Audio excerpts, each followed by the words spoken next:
Hey young friends, Dr. Bill here. I am so glad you could join me for today's lesson. I certainly hope in the face of all of this winter weather and the resurgence of COVID, I certainly hope that you're staying warm and well.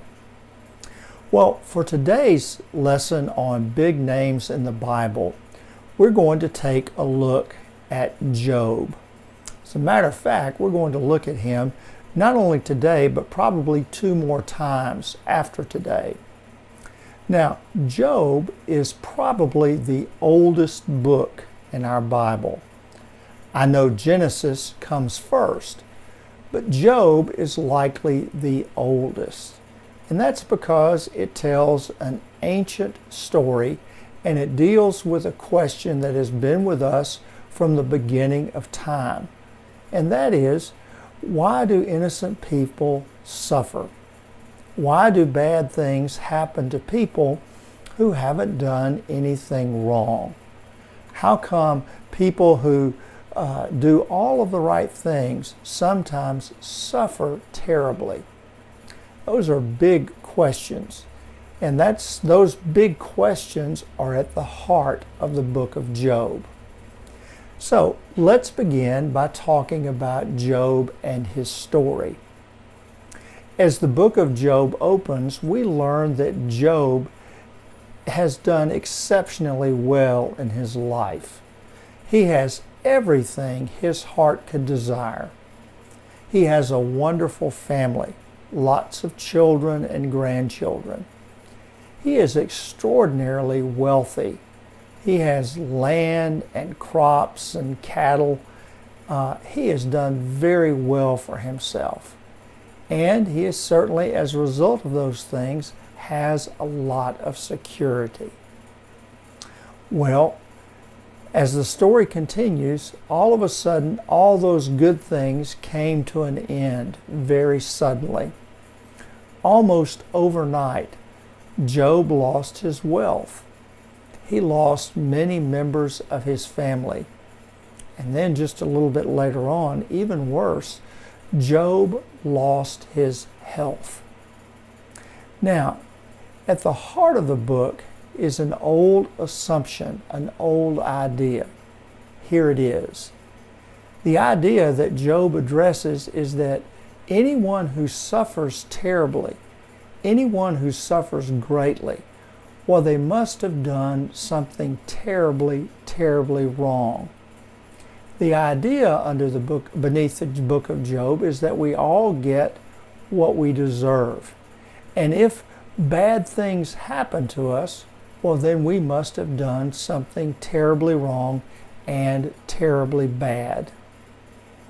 Well, Job doesn't agree with that.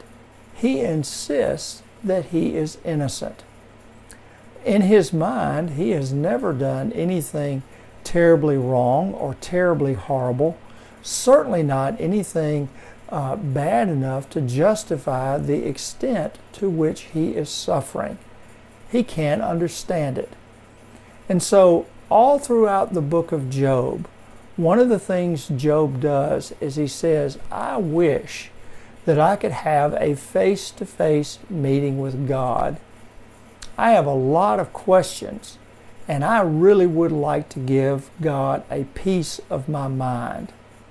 So time and again in the book of Job, Job says, God, I wish that you would just come down here.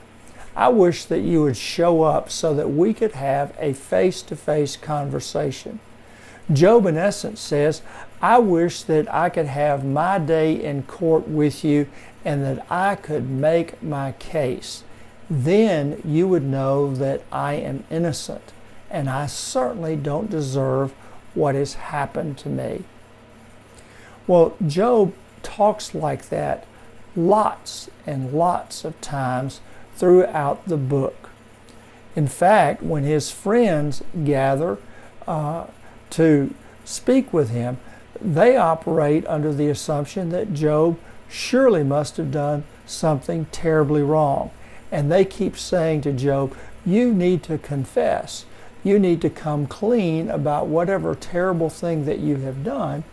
and then maybe God will meet with you. Well, Job insists, as he does throughout the book, I am innocent. And he refuses to keep silent.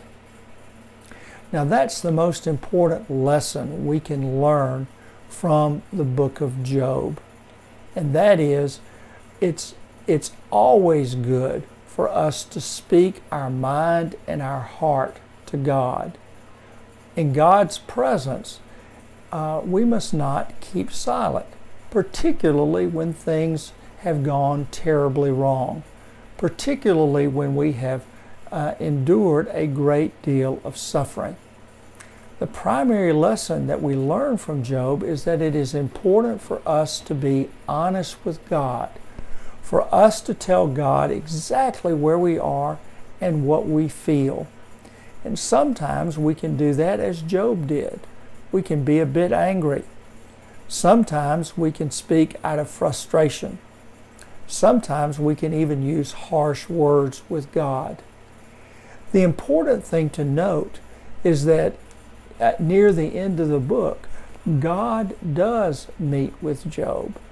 God has heard Job's complaint, and God responds to Job, even though Job has spoken harshly and critically of everything he thinks God has done. So that's the key lesson for today.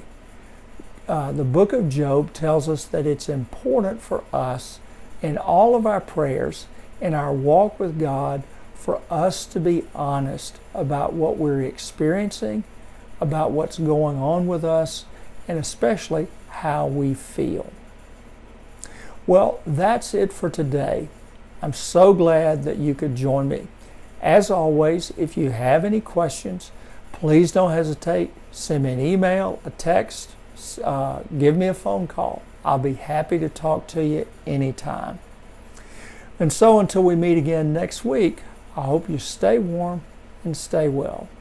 God bless. Bye-bye.